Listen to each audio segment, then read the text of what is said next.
Kakanday ko, so ito na nga ang inyong Inday Maria na imbitahan na naman sa isang okasyon. Oh my gosh, lagi na lang may okasyon. Pupunta nga pala kami ngayon sa may Sauyo dahil naibitahan kami ng aking bentot na si Monique na pumunta sa birthday ng kanyang anak. First birthday ng kanyang anak ngayon. Ayan.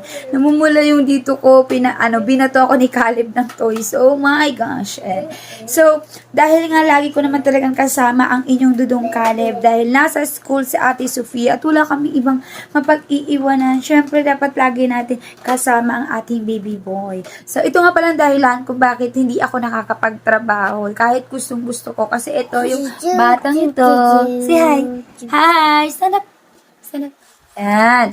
Dahil sa batang yan na kailangan ko munang tutukan. So stand up.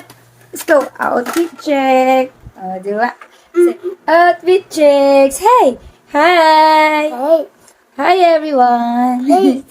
Pink. Yes, that's a pink. And outfit check. Hello everyone.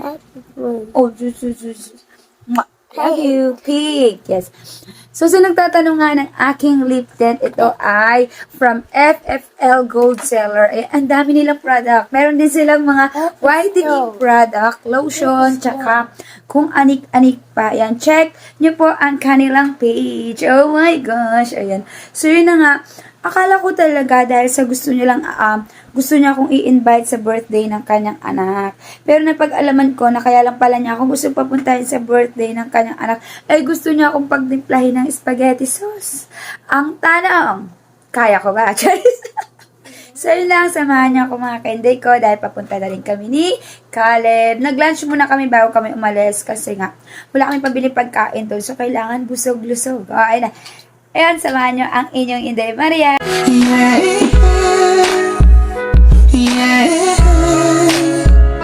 So, ito na nga mga kainday ko. Ayan, nandyan na nga kami ni Caleb sa may tricycle kasi nga papunta na kami niyan sa may Sangandaan. 2 rides nga pala ang aming sinasakyan mula sa amin papunta sa may Sauyo. Isang tricycle, tsaka isang jeep. So, ayun na agad. So, habang nakasakay nga kami ng tricycle mga kainday ko, ay talagang tuwang-tuwa ang inyong dudong Caleb at lahat ng nursery rhyme at kanyang kinanta. Charan! So, ayan, dumating na nga kami doon sa may bahay nila Bentot. At syempre, ang inyong Inday Maria ay bisi-bisihan na naman. Talaga namang tumulong ako sa pagluto at saka pag-asikaso ng kanyang mga handa. Sa totoo lang, di naman talaga ganun kadami ang kanyang niluto dahil bumili na siya ng mga lutong ulam. Spaghetti lang talaga ang niluto namin dyan, tsaka yung Shanghai niya at konting hotdog. So, alam niyo naman kasi mga kanday ko, pag may birthday, talagang hindi nawawala ang hotdog na may marshmallow.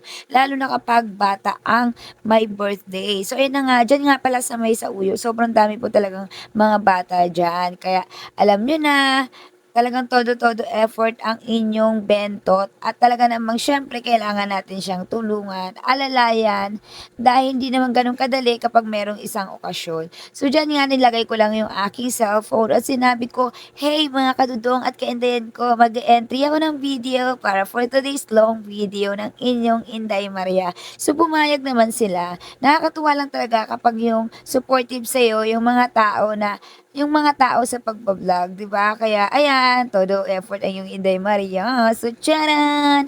Ayan, tapos na nga magluto ang inyong Inday Maria na spaghetti sauce at nailagay na rin ito sa may styro. O, di ba? Nakakatuwa. Simple lang, pero kita niyo naman, super duper duper ganda at talagang very very effort ang first birthday ni Zia. So, ayan. Dahil wala yung daddy niya, so, ayan, yung mama lang muna niya ang kasama niya sa kanyang first birthday at nitong this coming Christmas ay darating na rin yung ang kanilang papa. Nakakatuwa lang talaga pagmasdan mga kainday ko kasi kitang-kita nyo naman ang effort ng kanyang mama sa kanyang birthday, di ba?